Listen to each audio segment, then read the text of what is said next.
আপনারা সকলেই দেখেছেন বাটি চালান। তো এই বাটি চালানের যে মেন যে আমিল হওয়ার সিস্টেমটি, ওটা আপনারা অনেকে রিকোয়েস্ট করেছেন বলার জন্য। তো আজকে আপনাদেরকে বলবো এই বাটি চালানের আমিল হওয়ার সিস্টেম। আপনারা বাটি চালানের আমিল হওয়ার জন্য আপনাদেরকে যা যা করতে হবে, সর্বপ্রথম আপনাদেরকে বলবো, আপনারা দেখছেন আমলি তদবির কোর্স ফেসবুক পেজ অথবা ইউটিউব চ্যানেল অথবা সানাউল্লাহ এসএমটি ইউটিউব চ্যানেল। আমি আপনাদের সাথে আছি হাফেজ সানাউল্লাহ।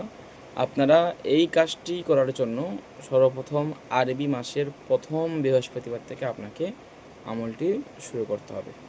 যদি কোনো আপনার গুরু থাকে, অর্থাৎ আপনার ওস্তাদ থাকে, তাহলে এই আমলটা নিয়ে তার কাছ থেকে পরামর্শ নিয়ে আপনি আমলটি করবেন। কেন, আপনি যে কেমন সেটা তো আমি আর জানি না, সেটা আপনার ওস্তাদ ভালো জানবে যে আপনি কেমন বা আপনার কোন দিকে প্রবলেম, কোন দিকে দুর্বলতা, সেটা আপনি তার কাছে নিয়ে গিয়ে এটা বলবেন।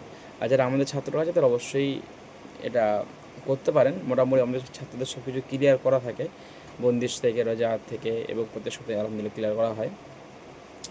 তো আপনারা সর্বপ্রথম ইস্তিগফার পড়বেন 11 বার, দরুদ শরীফ পড়বেন 11 বার।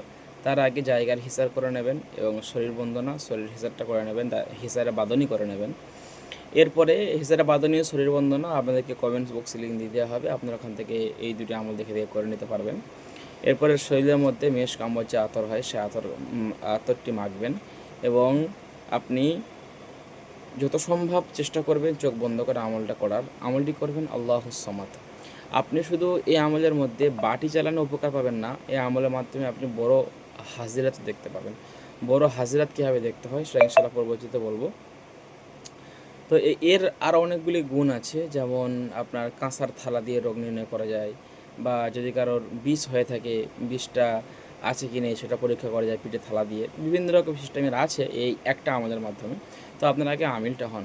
তো এই যে আল্লাহুস সামাদ, এটা আপনি পড়বেন প্রতিদিন 3125 বার, মোট পড়বেন 40 দিন। 40 দিন যখন আপনার কমপ্লিট হয়ে যাবে তখন আপনি এর আমিল হয়ে যাবেন, তখন আপনি কাজগুলি করবেন, কাজগুলি ইনশাল্লাহ হবে।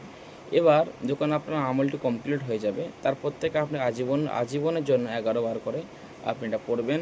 আমল শেষ করে অবশ্যই এতিম মিসকিনদেরকে একদিন খাওয়াবেন, যে যেমন পারবেন, বা কিছু টাকা সৎকার করে দেবেন।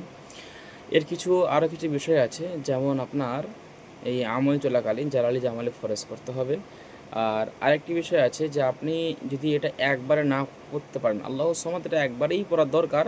যদি কেউ এটা একবারে নাও পড়তে পারেন, তো আপনার দিনে দুবার ভাগ করে এটা এই আমলটা করতে পারবেন। 3125 বার এটা আপনার দুবারে ভাগ করে আমলটি করতে পারবেন। যেহেতু ছোটো আয়াত, দুবারে বেশি করা যাবে না।